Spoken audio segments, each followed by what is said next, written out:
Российский оппозиционный политик Алексей Навальный заявил о намерении выдвинуть свою кандидатуру на президентский пост. В интервью «Эхо Москвы» он заявил, что собирается решать ситуацию с аннексией Крыма через еще один референдум. На этот раз по всем стандартам. Он надеется, что его результаты признает международное сообщество.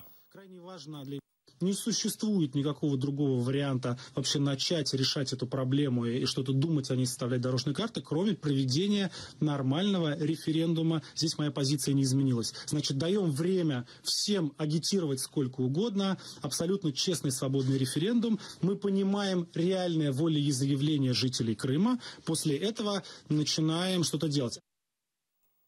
Новость о желании Алексея Навального стать президентом вызвала удивление у россиян. Журналисты «Радио Свобода» спросили жителей и гостей Москвы, будут ли они голосовать за Навального на президентских выборах 2018 года.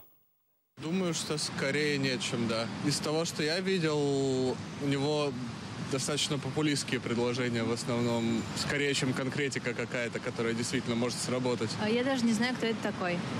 В принципе, наверное, да. Потому что нужна какая-то альтернатива.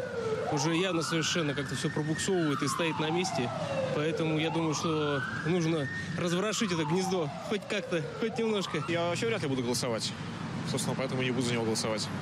Вот я как бы не верю в честность, в объективность выборов в России, в принципе. Я аполитична. Я, наверное, да. Зачем? А мне интересен. Ну, там, если Трампа выбрали, почему у нас Навального не выбрать?